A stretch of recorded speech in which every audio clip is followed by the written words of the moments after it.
Welcome back to the Boys in Motion podcast. I'm Andrew, here with Bryan, and today we've got an episode we've been wanting to do for a while because, as you can tell, Tyler is not here. And if you're a loyal listener of the pod, you know he's our resident triathlete, and so he's just not able to defend himself this week. Because he's away, he's probably out there riding Bruna. He's not able to defend himself while we roast triathletes, because we all know that triathletes are a little bit different. They're a special breed, so this episode is dedicated to them. 1, 2, 3, 4.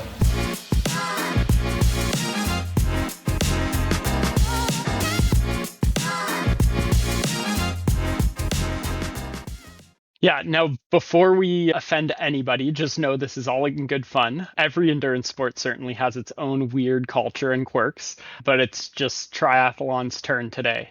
I think one of the funniest things about endurance sport is that every discipline kind of has these funny things about them. Runners are known to roast cyclists. Cyclists are always roasting runners. And somehow triathletes manage to get roasted by both. So today we're leaning into those stereotypes, those jokes that everybody is chirping, sharing some stories, and seeing how many of these Tyler would actually admit are true. Now, we have met some pretty amazing triathletes over the years. We have many in the Boys in Motion community, but we've also seen some things, whether that's bringing a ton of gear to transition. It seems like you need a massive duffel bag just to bring to transition, and that's not even looking at your shoes, your bike, your swim gear. Whether that's spending $5,000 to save 6 seconds. A couple episodes ago, we were chatting about those memes, about those very special triathlon products. For example, the holder for your Aero bars. So there's some very special products for those gains, and they come at a pretty penny. So today, we're gonna take a look at them and see exactly what is wrong with triathletes and just break it all down. Perfect. So I guess the first place we can start is one of the main reasons that triathletes actually do get picked on. And it's because I think a lot of them have that superiority complex. There's the stereotype that because you practice 3 sports, you're good at all 3, and therefore not only are you a runner and a cyclist and a swimmer, you're in fact the superstar athlete, the triathlete who can do it all. But people say master of none is sometimes what you can chirp back at a triathlete with.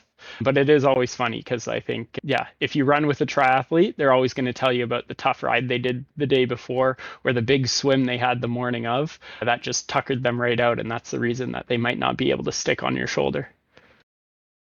Now, the other big gripe I personally have with triathletes is around here at Boys in Motion, we love pinching pennies and trying to, enjoy our endurance sports, but not have to spend all of the money on this hobby we love doing. So we try to provide, solutions on how to do this. But triathlon, there's really no way around it between the excessive amount of gear you need because you're doing 3 sports. So that's an expensive bike, the swim gear, and the carbon shoes. So there's no getting around any of those, plus the very expensive race registrations, because I've seen the cost if you don't have a Transfer 50 discount code for Ironman triathlons, and let me tell you, it's quite expensive. So to me, the cost is very prohibitive of this sport, and is why, for me, it's just not for me. Yeah, and it's crazy. Like, I'm a cyclist, and that's already crazy enough. You see people dropping hundreds of dollars on a pair of bibs and a jersey or whatever it might be, but then you throw in something like a wetsuit that can cost up to $1,000. I know many triathletes whose bikes cost way more than their cars. And so you just end up adding this all together, and you need a second job just to fund your triathlon lifestyle. And you're right, the race fees are absurd. I always thought that running race fees were expensive until Tyler tried to get me to sign up for an Ironman.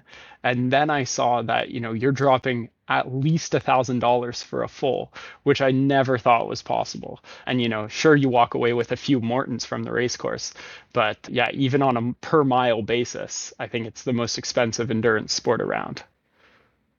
Yeah, and you mentioned a job, and I know during my training weeks, If I push past 10 hours, I'm like, this is quite serious. I'm very tired. I can't go much more because running is a high impact sport.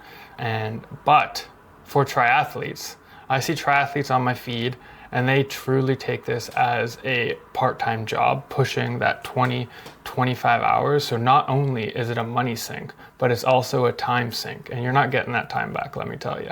No, it's absolutely nuts. Like the number of triathletes that I've seen on my Strava feed who are, let's say, doing a swim it right in the morning, and then it seems by noon they're already on the bike on a weekday, and that's probably a brick workout. So from, let's say, 6 a.m. to 8 a.m., they were in and around the pool, swimming like a fish.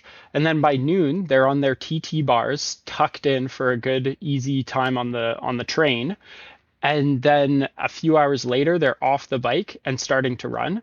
It's absolutely nuts. I don't quite understand how all of these triathletes have so much time. It certainly is a sport for the privileged if you want to be able to spend the amount of time that some of the community members do end up spending in training. Either that, or they have a good team at home who are doing a lot of the heavy lifting for them. Now, I know one of my favorite things is the pictures that we used to get from Tyler, because he's a little bit of a retired triathlete, even though he is our resident triathlete. But the pictures of him talking about the Friday night movie night with Juicy, and it would be them in front of the TV at the couch, Juicy sitting on the couch like a sane human being, like we are as well, and then Tyler in his TT bars watching the movie and just having that suffer fest. So, most people are just, wanting to kick their feet up on a Friday night after a nice long week of training. But triathletes, that's, they need to put more hours in. Yeah, that's their bread and butter. Movie night with the girl, you hop on the bike. I mean, a lot of triathletes I'm seeing online, like if you're in a couple and both of you are triathletes, you've got both bikes set up and you just watch your movie like that. I mean, being a cyclist, I've been guilty of that too, but I definitely see it more from the triathletes. And it's funny because I've even heard Tyler say that he's fallen asleep while on the TT bike, being so exhausted from his training that he's down in those TT bars on the trainer and just falls right asleep, which is, yeah, quite outrageous. I think another one of the nutty things is like a lot of triathletes, like you have people who are young, maybe before kids, who are becoming triathletes. You do have these people who stick with it or maybe get into it while they're working and raising a family. But then I think the bread and butter for the triathlete, and if you ask me what a quintessential triathlete looks like, it looks much more like Pete and Dutchy, Chris Carter, much more than somebody like Tyler or Carly, because I think it's these guys who are more at the tail end of their careers or already retired, who are able to put in the time in the training. They've got the money for the hobby, and they've got just enough fitness still left to get something out of all of that training time. Now, if Tyler was here and we just gave all of these reasons of, why triathletes get picked on, and in my opinion, rightfully so, get picked on, what do you think he would be saying right now? What would his defense be? I mean, number one defense, and this is what the triathletes will always throw back at you, is that they're doing three sports, so they're three times as good as, let's say, a runner might be or a cyclist might be. And I think part of that is true, right? They are putting in more training hours across three sports than a runner can realistically do only on their feet because of the impact. Same thing with cyclists. There's a lot of cyclists that do some crazy time at the top of the sport, but even your average Ironman, I'm not saying that anybody who finishes an Ironman is average at all, but your average Ironman finisher is doing insane amount of time. And that kind of dedication that triathletes have is quite exceptional. And I think if you look at the average triathlete versus the average cyclist or the average runner, they're in an upper echelon. The top of each sport is all just as insane, but I think if you look at the average triathlete, they're quite fit and quite impressive.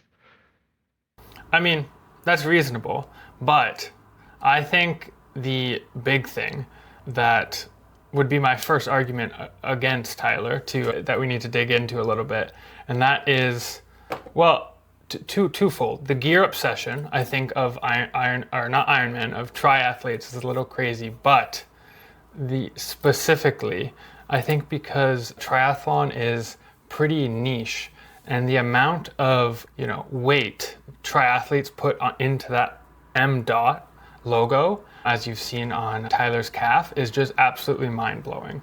Where in other sports, you just participate in the events and it's more like, oh, I like this course, I want to go travel to this city or something like that. But just this obsession over that M dot and that branding and the opportunity to get all the Ironman things, to me is just crazy.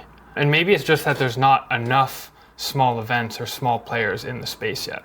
Yeah, this is a point that I totally agree with. And I think, yeah, the Ironman brand itself has done a lot for triathlon, but also turned it into quite an exclusive cult that I think alienates some people. Unless you're kind of gung-ho about triathlon, a lot of people who are outside of the world of triathlon kind of shake their head at the folks who are, yeah, let's say merched out in all of the Ironman gear.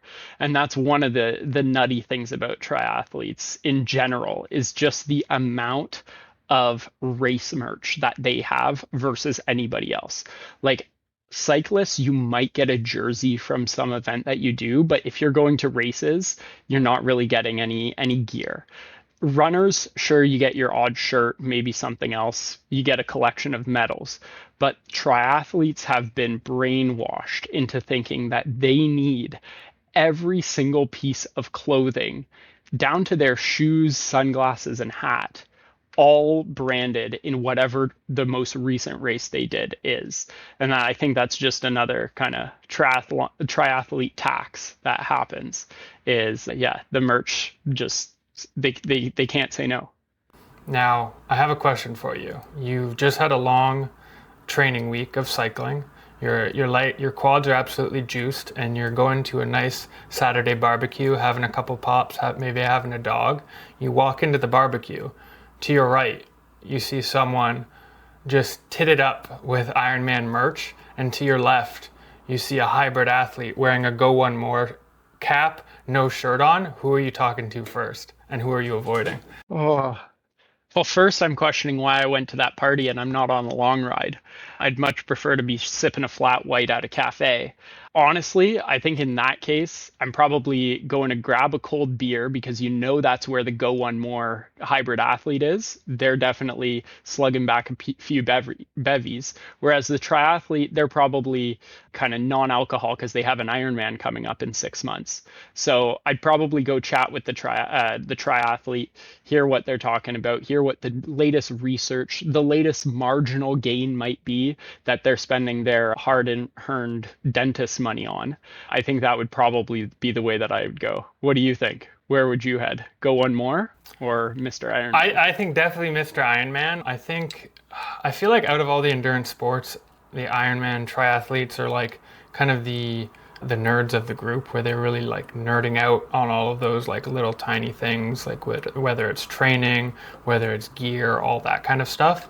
So I think you could at least have some pretty interesting conversations, more so than the hybrid athlete, in my opinion. But nothing wrong with the hybrid athlete either. I don't want to throw too much hate.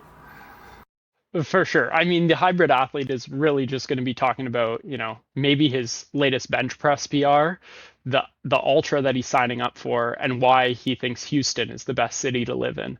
And I'm not looking to move to the States. Now, you talked about kind of triathletes being the experts in the sport. I think that's true. I also think it goes way too far sometimes, but I think they're probably the most likely to have a coach. And so a lot of the times their plans are pretty well structured and dedicated. And I do see that as like one of the positives about triathletes is, I think, if you were to look at the range of athletes, they are the most structured because they have to be.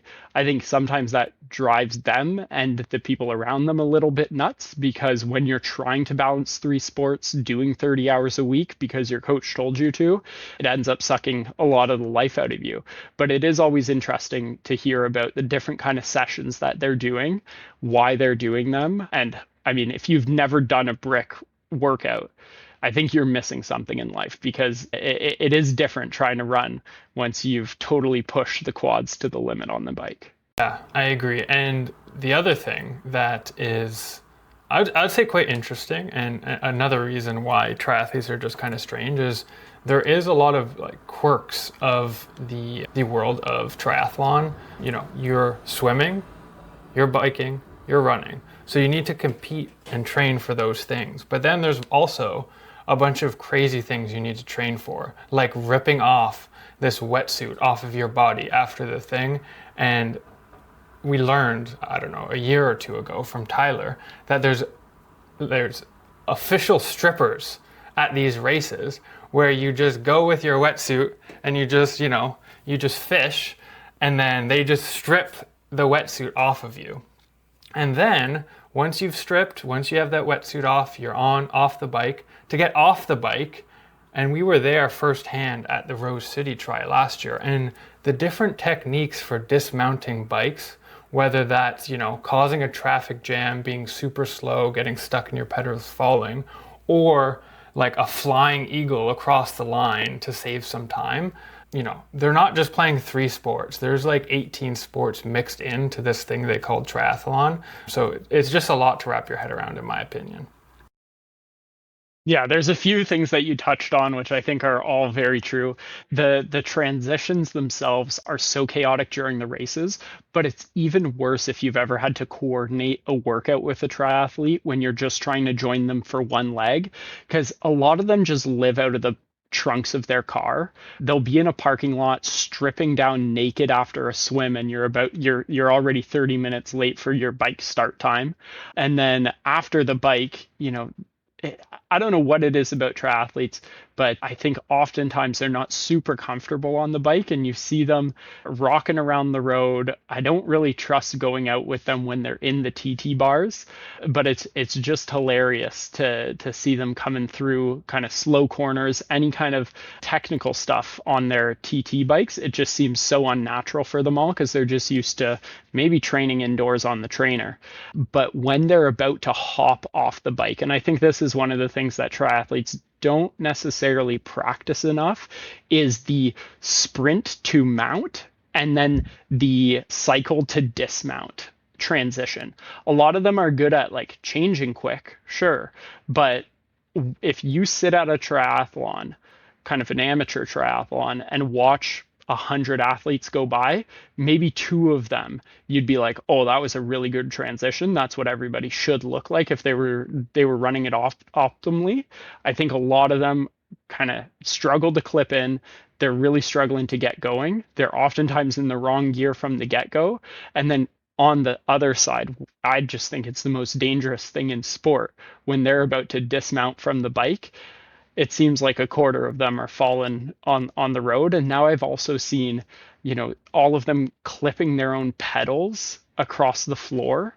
So I've seen some recent videos of people actually like launching the bike as soon as they get off onto their shoulders so that they can sprint with it, kind of cross, like a cyclocross style. And I think that's a good way to do it, because the amount of triathletes that I've seen who are stumbling off of the bike because their legs are just totally shot out and they think they can go directly into the sprint, it's just nuts to watch them. It's kind of like watching baby gazelles run for the first time.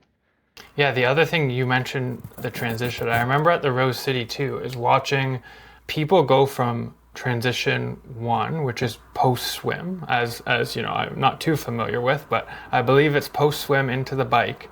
And at this specific triathlon, it's slightly up a hill, but it's pretty rocky, so you can't really do it barefoot, which I believe is the general way to kind of do it, and then jump on your bike. But these people were all putting on their bike shoes that have, the clip-in bike shoes, and then running up this asphalt road and just, clip clapping up, and I'm like, you've just ruined your cleats.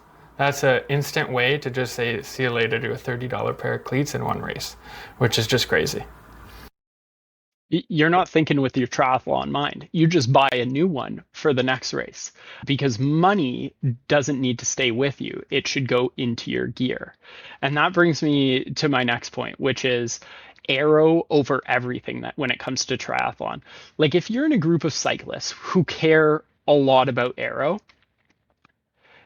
it's true, but you can sit in a group with everybody. When you're a triathlete, you're out there on the TT bars alone during that cycling leg. So Aero bikes, Aero socks, and the Aero socks, like UCI designates that they can only go like halfway between your ankle and knee, but oftentimes I'm seeing triathletes with basically another pair of Aero pants on because their socks go so darn high.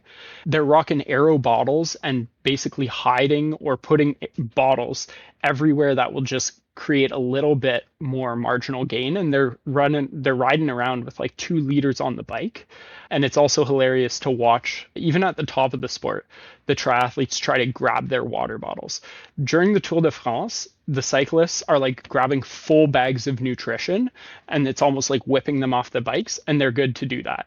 Triathletes trying to grab one water bottle are just struggling like there's no tomorrow to grab those bottles and throw them on the Aero bike. But it is nuts to hear about how much some of these triathletes will spend on Aero when realistically, if they spent just a bit more time moving, powering the muscles, and getting some fitness, they'd make it all back.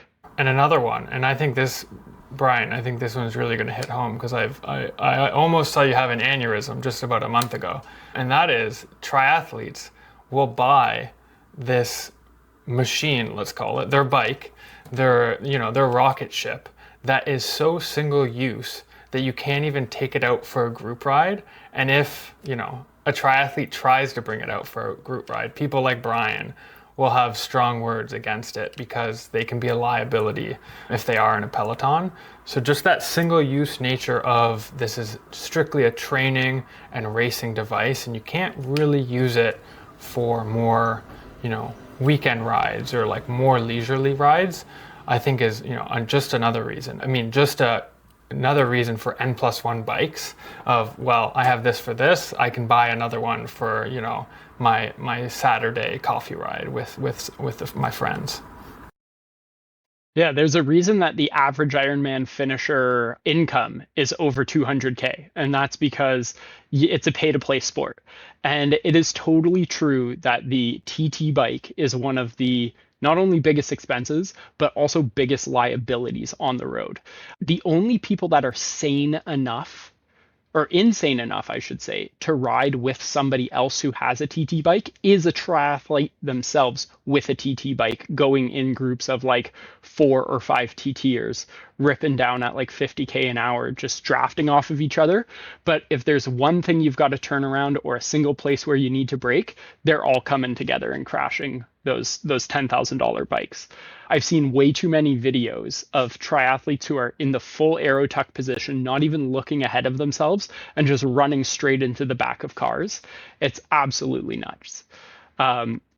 So Andrew, you are runner man, Andy. Cyclists and triathletes, it's not really your style. What is the kind of most nutty thing from your perspective about the bike culture when it comes to like how we think about them, what we're purchasing them and using them for? The most nutty thing, I mean, the one big thing is I think the upgrades on the triathletes and the bikers. But let's focus on triathletes. We'll do another episode just for bikers because I think they both fall into this. Every upgrade is worth watts. They're willing to drop X amount of grams to gain those watts, to get a little bit lighter on the bike. They pay, the base of something, just a simple pair of socks is, $1 on AliExpress.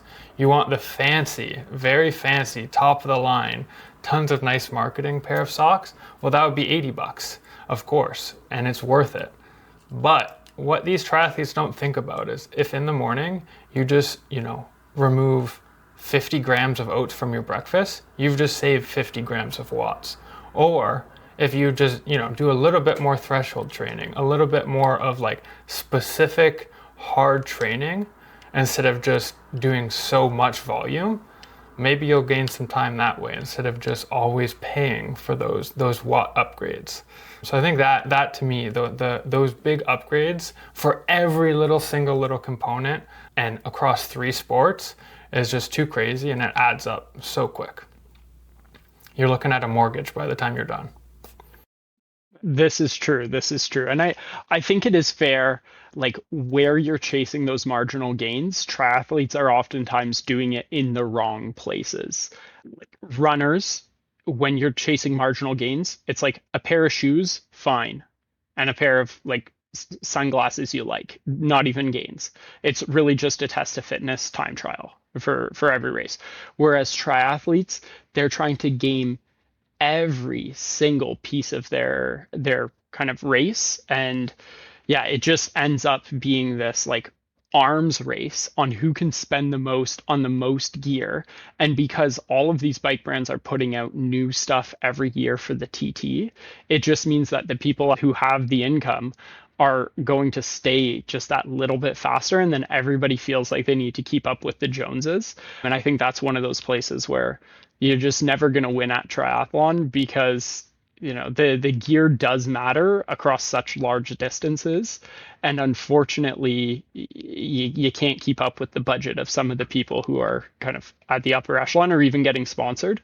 And so yeah, I think chasing every upgrade, trying to calculate how many watts you're saving here, there, and the other, like just take the tools out of your bag and just say, if you get a flat, well, your race is over either way, and you just have to wait for somebody to come help you with that mechanic.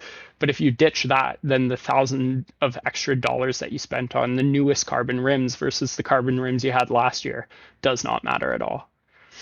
I thought of another one, and I think this is one that might even, grind my gears even more. And that is, and we're gonna use the word that we learned a couple weeks ago, and that is steez. I believe bikers, just bikers, cyclists, and runners are pretty good at looking pretty steezy, and the style in the sports is pretty good. I think in both there are kind of those kind of more fashion focused. You'll see it in both. But I feel like triathletes like throwing money at what, like say in running, if you're spending a lot of money for like a bandit or something. But I think triathletes like actually spending money to look worse. And I think they just like looking silly, and like if you look sillier, you're like probably spending more money and are going to be more performant, which I think in the other sports is the opposite. This is totally true. I think not only cyclists have the least amount of stees out of any athletes in the endurance game, but they're also, it coincides with it, but they're the most neon coated athletes as well. If you look at like the shoes that are specific for triathletes, if you look at all of the gear that they get from races, maybe minus Ironman, but it's always very neon coated. If you look at like the Aero socks that they buy, they're not going to buy the white or the black ones. No, they're going to go fluorescent yellow. It's just in their blood. They can't help it. And I totally agree. I think oftentimes you're going to find them not very coordinated, looking like they just came out of an ad for, I don't know, some neon paint commercial, because oftentimes, the steez is just not there. And I think this is also a point where Tyler would not be able to defend himself, because he falls big into the triathlon clothing bucket. Yeah, definitely agree. Whether it's, Ironman or, mismatch colors, he definitely likes to, come to race day a little bit funky and a little bit different than maybe what the running or cycling world would consider, a clean kit. So that's definitely a gripe of mine. And like, what do you think is like one of the silliest things you've seen on a triathlete, whether it's like a local or in the pro scene? Yeah, so what I will say is you can spot a triathlete in a group of steezy cyclists like nobody else's business. And it's for one reason. And it's because the triathlete typically has a nice skin tight race suit. Their training gear for the bike, where they're just wearing bibs and a jersey, is always the wrong size. Usually, their jersey is like 3 times bigger than a proper cyclist would actually ever leave the house wearing. And it's usually from a non cyclist brand. And so that's a very quick and easy way to identify that triathlete the moment you show up to a group ride. Now, once you start riding, then it's very evident because they're the only ones who aren't able to stick to a wheel because cyclists by nature want to stay in the draft. Triathletes by nature want to get out of the draft because they're not comfortable there. But I think the biggest one is like jersey size, the brand of that jersey, and kind of like, yeah, how it fits. You'll see the triathletes with smoking big pockets all the way down to the back of their knees, whereas the cyclists who are really into the sport, not even myself, but like proper roadies, will have like the map, the Panormal, the whatever kind of latest $400 jersey, which again, not going to get into it. We can chirp cyclists another time, but it definitely sticks out like a sore thumb. Yeah, I think that's one of the things that I just find I shake my head at the tries for that. Yeah, I agree. The other would be for me is like all the attachments and like things that they add post, like like extra onto their bike, whether that's like a ton of fancy water bottle cages all over, new things to hold nutrition because they're doing such long events and like they're not stopping and stuff, and like it's like taped all over, the like crazy attachments for like being comfortable with like weird angles. And I feel like it just, you see a nice road bike and it's like nice and sleek and just kind of the geometry is super nice, and like a triathlon bike often just looks like a Frankenstein bike to me because there's just like so much going on and there's not much cohesiveness to it. Yeah, and I think that flies in the face of like, let's say, the rich and fast triathletes who will have a Trek speed concept, whatever number they're at, that costs $10,000, $20,000, $30,000. Sure, their bike looks immaculate because it's literally a spaceship. Your average triathlete is not there. You're totally right about the Frankenstein bike. You would never catch a proper roadie having the like race numbers still glued onto their helmet or stickers with their race number still on their bike. But triathletes will have that posted on. They might add an Ironman sticker to their bike, all of this non-aero, non-optimal stuff. Whereas a proper roadie is going to keep it clean. And you're totally right about like the setup of the bike, and often the geometry of a triathlete's bike just looks a little bit different and a little bit strange relative to a road cyclist. So one of the other things that I think is very interesting about triathletes, I don't think it's just on the bikes.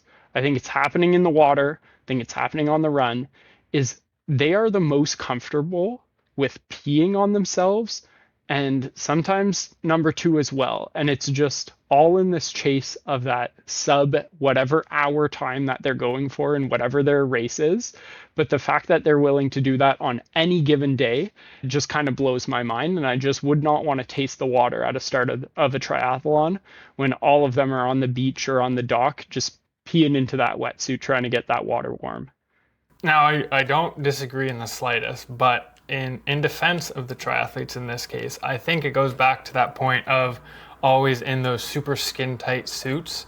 I don't even know if it's that they want to pee in the water on the bike, on the run. I think it's just that they're unable to remove that suit without a knife at the end of the race because, they got it. It's expired after that race. They cut it off and get a new one for the next one anyway. That is true. And you know what? If I switch places with a triathlete and I was trying to get that, let's say, sub 11, sub 10, whatever it might be, that fast Olympic try, I might be peeing in that wetsuit, peeing on the bike, peeing during the run, whatever it might be, just to try to get that optimal time. But it is funny because I think in running, that you hear few and far between of the stories where people are doing that like actively well running, and whereas in triathlon it's like, oh, you didn't defecate on yourself. Well, that's weird. Were you not pushing for a PR? So I think that's one of the weird things I think that's a little bit cult about triathlon right now. For Do you have any thoughts on nutrition when it comes to triathletes and some of the weird stuff that you may have seen them doing? I think it's just like, I mean, they're putting in. I feel like they're like way more like regimented and like how much they're putting in, and that might just be because one of their sports puts you at a big disadvantage, remove like lack of oxygen, no ability to take in that nutrition. So I don't know why anyone is doing that sport, but then they seem like they need to catch up big time on the bike. So on the bike, they're just going constantly, just eating like crazy, just throwing down those carbs. So I think that's the biggest thing is just they're on that bike, they're putting down like crazy. But I think for the most part, what they eat is pretty similar to running and cycling. But I don't know. Have you seen anything? Well, I have heard about like people who are trying to eat in the water and like start to consume stuff there, which I just think is a little bit absurd. Like, sure, if it's easy for you, do it. But I think like the majority of the time, just putting yourself into that little hole and then trying to make it up on the bike makes the most sense, because I think it's already insane enough that triathletes will go and battle in the water at the start of a try and like essentially try to drown each other as they race out of the blocks. But yeah, definitely the eating on the bike for the triathletes is quite nutty. It's also interesting to me because when I speak to, let's say, less optimized triathletes who are like stopping at the aid stations, it sounds like they're kind of like they're hanging out a little bit, which I wouldn't think is the case. Like if I were trying to do a triathlon, I'd be trying to rip through and like even have somebody handing off nutrition. But I don't know if you can do that or not in a try, like in like an amateur try. But the fact that they're like sort of like stopping the bike always boggles my mind. I would think they would be trying like just like when you're running a marathon, you're just like sprinting through sections if you're really trying to optimize fully. Other than that, triathletes that I know, when they're in a training ride, are eating all sorts of stuff. Like relative to roadies who are gonna have their coffee, they're gonna have their little tasty treat at the bakery, and then they're gonna sip on just syrup water basically, and maybe a bag of candy. Triathletes are known to bring the most ridiculous kind of performative things on their rides. You've heard Tyler with his bag of pierogies. I've seen pizzas. Most of the time, if you see a banana poking out of somebody's jersey, it's probably a triathlete as well. So I think that's one thing that they do well is they're ready to eat anything, because when they're on that TT bar in the zone on race day, it's mission impossible for them, and they're just like snacking like a little squirrel in the TT bars. But when they're on just a casual group ride, they're ready to put down a meal. They might even make some KD on the bars. I mean, that's pretty nice. They just treat, their outdoor training the same as if they're on the indoor trainer. They're just on those bars, taking a nap, having food. So maybe they have something going there, because I know the fatigue of the simple syrup, and I'm an advocate of the simple syrup. I'm sure once in a while KD could be pretty nice, just sitting on those bars, sleeping, running into cars. Yeah, for sure, for sure. Some of the other things that, are funny about triathletes is oftentimes when they go on vacation, and I know this from people who are with triathletes, they'll often say that for them, it's a training camp, but for us as a couple, it's a vacation. And the triathlete will try to sneak in a pair of goggles, for sure, sneak in their running shoes, guilty of that too. But if they can, they're bringing that TT bike and going for loops at any chance they have. When there's a restful day, wherever, you are on vacation, boom, that's becoming a training day. And so I think that's one of the things, like triathletes, when they're setting up for these long, big races, they're training for so long that, you know, it's inevitable you're going to be on vacation during that training block, and you've probably in like 5 days you're going to have a bike, a swim, a run. So anytime you're going on vacation, you're trying to also get in that bike, swim, and run. Just this week my dad's heading out of town.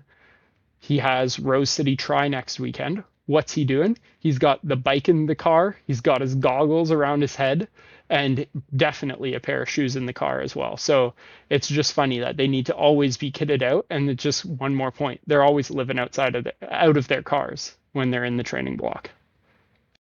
Yeah, that's the issue. And you're always thinking of the three things. It's like just when you're traveling for work, on vacation, thinking about getting that one thing in, I feel like is hard enough. But the triathletes, they'll always let you know what they're training for. They'll always tell you about their gear, whether that's, pulling out the carbon shoes, showing pictures of their bike, their rocket ship, as most of them call it. They will definitely let you know, and it won't be a mystery that they're a triathlete, as you said before. You find out pretty quick, especially if you're at that barbecue. You don't even need to talk to them, and you'll see that Ironman cap. Yeah, for sure, for sure. Okay, so as we wrap up this episode, we've put a lot of beef out there for all the triathletes in our lives. Now, if we take a step back, triathletes are also quite incredible. They do some amazing things. What is one thing that you admire about triathletes?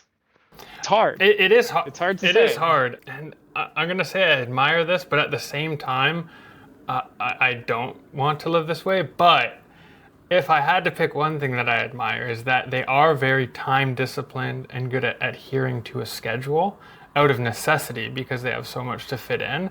And that does take a very big amount of discipline to get all of those sports in, that much training, the part-time job in, around your full-time job, your life, all of that. So, tip the cap to that, even though that's not the life I choose for myself. How about you? I mean, you also put already enough time into the runs that it is a part-time job as well. I think the thing that I admire is that they are the least boring of all of the athletes, of all of the endurance athletes. Chatting with some runners, some cyclists, some hybrid athletes, it's going to have me falling asleep. But a triathlete always has stories because they're doing so many different things. I think it also attracts a certain kind of person, but I always find they're outgoing, they're a little bit nuts, and they always have some interesting stories because they just have such a diverse training block and experience. And because of that, like you think about like all the stories that you have coming away from a marathon. Well, imagine before that marathon, you've also swam, you've also ridden, and just so much more is going on with them. They need to think about so many more things, and because of that comes so much more experience. And so I always find it's really interesting to talk about talk to a triathlete, because they've done so many things, and they all have these interesting kind of quirks and perspectives. And I think oftentimes they also have those little things that end up working for them. So there's always something you can learn from a triathlete. Yeah, that's a good point. They, like you said, you're going to go talk to them, and I agreed at the barbecue, because they definitely do have some good stories and are doing lots of things, all the things, because they can't decide on one thing. And as one trick ponies, that's kind of fun. But I think now is best time possible, and I've been kind of waiting on this because I didn't know when to reveal. But I think it's a good time in that we've been here trash talking triathletes, but I'm actually going to be participating in a triathlon at the Toronto Island Tri in August. So I hope all the triathletes have not unfollowed us, because I need tips on how to do it. So I'm not going there to race, although I'll probably try to rip the run quick. I'm just trying not to sink, or trying not to drown. I'm definitely be sinking, but trying not to drown, getting the bike in, and then ripping the run. So more just doing it for fun with Ian. So, hopefully the triathletes can still give me some tips after I've just ripped you apart. Oh, that is amazing. That's so exciting to hear. So tell me about this race. What are the distances? What do you have in front of you? So we're doing the sprint, so nice and relatively short. I won't be getting an Ironman cap, unfortunately. So it's 750-meter swim, 20K bike, and a 5K run. So all, pretty manageable. If people have me on Strava, they may have seen that, not recently, but a little while back, I was in the pool a little bit, and that was in preparation for this. And now I need to get back into the pool and maybe on the bike a little bit, but I'm not too concerned about that part. So yeah, that is what I have ahead of myself. I believe on August 16th. So I have just over a month to prepare. That is very, very cool, very exciting. So if you can, for Andrew, and you are a triathlete, drop a comment on the video on the pod with some tips for him for a first timer triathlete. Now, if you're not a triathlete and you've got something that maybe you think we've missed, throw that in the comments as well, because it would be interesting to hear about what some of your gripes are with triathletes. Well, Andrew, I hope you don't go over to the dark side, but we will wait to see if that happens. Definitely will not. Okay, because we've seen some pretty exceptional runners, people like Logan, who are clearly heading over to the triathlon ways. So it's good to hear that running is still your one true love. Definitely, just a joining in because Ian wanted someone. I've convinced him to do many races, and he wanted to try it. And I told him I would sign up. So it was just being there in solidarity. One-time thing. Potentially we'll do others, but never of a primary thing, not in the coming years, I would say, at least. But fair enough. Now, never say never. Ian is a convincing guy, but that's really fun. And triathlon to me also very interesting. Would love to do some backyard crazy things, and would also love to kind of try. I think that would be great. If there's any bike sponsors who want to get me a $10,000 rocket ship, I will for sure gladly sign up for something crazy. But yeah, it is nuts. It is a good sport. I hope you have a good experience. And I think, yeah, for Ian, it's amazing that he's come from a man who wasn't running to a runner now, and now will soon be crowned a triathlete. Very, very nice and huge for him. Yeah, it should be fun to try new things. As the one trick pony, it's it fits nicely in my block this year. So yeah, and we'll see how quick of a 5K I can get on slightly tired legs. So that will be fun. Are you doing the swim and ride with him and then blasting off on the run, or are you kind of doing it as individuals through each of the legs? Individuals. I mean, I guess I could have said my time because they let you off staggered based on your projected finish time. So I just did based on when I would. So I'll probably be starting before him. So. Okay. Yeah, I assume our swims will probably be very similar because I think we're both beginner swimmers. So I don't think there will be much difference in that department. That's fair. It's tough for a rock to swim. Well, okay, so this was all about triathletes. We've certainly cut deep in some veins, but our goal is to also do this for runners and cyclists. So stay tuned for those episodes where we're gonna kind of dig into every subcategory, and I don't even want to know what's gonna come for the hybrid athletes, maybe at the end of the trilogy. Yeah, love it. And yeah, I think before Tyler blocks both of us, stops responding to our calls, and potentially takes the tri-suit he lent me for this triathlon back, I think it might be time for us to wrap this up. So if you're still listening, and I really hope you are, and you're a triathlon, thanks for, listening to it and being a good sport, because we know you are. And if you have those tips for my first triathlon, please drop them in the comments. That's great. So if you enjoyed this episode, make sure you subscribe and send this episode to your favorite triathlete, or maybe your least favorite, who knows. Now, if Tyler does disappear from the podcast next week, you'll know why. Yeah, and this series is all about just poking fun at ourselves. Bryan and my time will come because our sports also have their own quirks, and those episodes will drop, so stay tuned.